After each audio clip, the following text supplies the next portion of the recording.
हा बोला की. हा सर, जय हिंद सर. जय हिंद जय हिंद. सर, नमो शेतकऱ्याचा हप्ता लवकरच जाहीर होणार आहे असं म्हणत होते, पण आता अद्याप तारीख आली का सर त्याची काही? हा, आमच्या सूत्रांनुसार आम्हाला समजलेलं आहे. ओके. आपल्याकडे बऱ्याचशा गोष्टीची विचारणा होत असते, त्यात नमो शेतकरी योजना. तर आपणास मी कळू इच्छितो की नमो शेतकरी योजना आतापर्यंत टाकलेले जे 5 हप्ते होते त्यानंतर आता 6वा हप्ता लागलेच. बहुत शक्यतो 99% तरी ऑगस्ट महिन्यामध्ये जो आता सध्या चालू आहे. 7वा हप्ता चालू आहे सर. 6वा. तर आपण काही काळजी करू नये, शेतकऱ्यांना सांगून टाकावं की हा येणारा जो हप्ता आहे तो लागले किमान अंदाजे सांगायला हरकत नाही 20 तारखेपर्यंत तो हप्ता आपल्या खात्यामध्ये जमा होईल. जमा होण्याची शक्यता आहे का? हो, 99% तरी शक्यता आहे. सर, नमो शेतकरी योजनेचा हप्ता पडल्याच्या नंतर शेतकऱ्याला नेमकी मदत काय होईल सर नेमकी? आता या बाबतीत प्रत्येकालाच आर्थिक बाजूची आवश्यकता असते, पण या योजनेत जे पैसे मिळणार आहेत त्या पैशातून आपण आपल्या शेतीविषयक लागणाऱ्या सर्व गोष्टी या ठिकाणी खरेदी करू शकतो. महत्वाची बाब म्हणजे शेतीविषयक लागणाऱ्याच गोष्टी. हा, म्हणजे खते, औषधी, बियाणे जे असतात ते जे काय आपल्याला बी बियाणे, खत किंवा शेतीसाठी लागणारे जे इतर साहित्य असतात ते आपण या पैशातून खरेदी करू शकतो.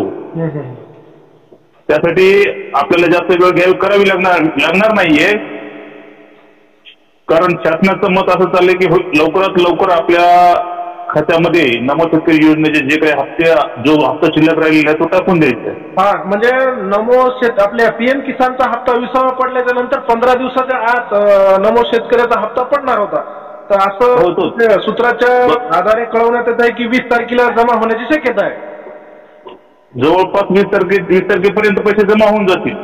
असं आहे का? म्हणजे नमो शेतकऱ्याचा जे हप्ता शेतकऱ्यांना पडलेला आहे तसंच म्हणजे पीएम किसानचा हप्ता पीएम किसानचा. हा, काही अडचण नाहीये. फक्त एवढं करा की शेतकऱ्याच्या बाबतीमध्ये काही शेतकरी अजून शिल्लक असतील नमो शेतकरी योजनेमध्ये समाविष्ट होण्याचे, त्यांना जे काही लागणारे बाबी आहेत किंवा त्यांना समाविष्ट करण्यासाठी लागणाऱ्या सर्व गोष्टी आपण त्यांच्या कानावर घालाव्यात आणि ह्या योजनेमध्ये सहभागी करून घ्यावं. हो, म्हणजे ज्यांचे राहिलेले फॉर्म वगैरे आहेत, त्यांची त्रुटी वगैरे असेल तर त्यांनी काळजीपूर्वक त्यांचे आधार कार्ड, त्याचे बँक स्टेटमेंट, त्याच्यानंतर आधार शेडिंग वगैरे हे ते व्यवस्थित चेक करून घ्यायचं आहे. किंवा जर ज्या शेतकऱ्याचे जर पैसे म्हणजे येणार नाहीत, म्हणजे त्याचं कारण काय असू शकतं की बाबा त्याचं 7/12 नाव दुसरं असू शकतं, आधारावर दुसरं असू शकतं. म्हणजे नावात चेंजिंग जर असेल तर त्याचे किंवा पडणार नाहीत, किंवा बँकेचं नाव पण नावामध्ये चेंजिंग असणार. हो, असं आहे का? ह्या गोष्टीची पूर्तता करून घेण्यासाठी आपण सर्व शेतकरी बांधवांना एक मदत किंवा त्यांना कळवावं की ज्या काही अडीअडचणी आहेत किंवा ज्या काही आपल्या बाबतीमध्ये खातं पुरेपूर करण्यासाठी झालेल्या त्रुटी आहेत त्या पूर्ण करून घ्याव्यात. सर, नक्कीच सर, आपल्या शेतकऱ्यांना मी असं सांगू शकतो की बाबा की आपल्या चॅनलवर जे शेतकरी नवीन असते चॅनलवर सर्वात प्रथम पीएम किसानचा असो, नमो शेतकऱ्याचा असो किंवा शेतीविषयी जे माहिती असतील त्या सर्व बाबीमध्ये आपल्या चॅनल शिवाजी क्लासेस ॲग्रिकल्चर च्या माध्यमातून सर्व गोष्टी आपल्याला क्लिअर केल्या जातील. सर, तुमच्या मनापासून सर धन्यवाद सर माहिती दिल्याबद्दल. काही हरकत नाही. आपल्याला लागले तर इतर कोणती माहिती हवी असल्यास आम्हाला तुम्ही केव्हाही संपर्क साधू शकता. ठीक आहे.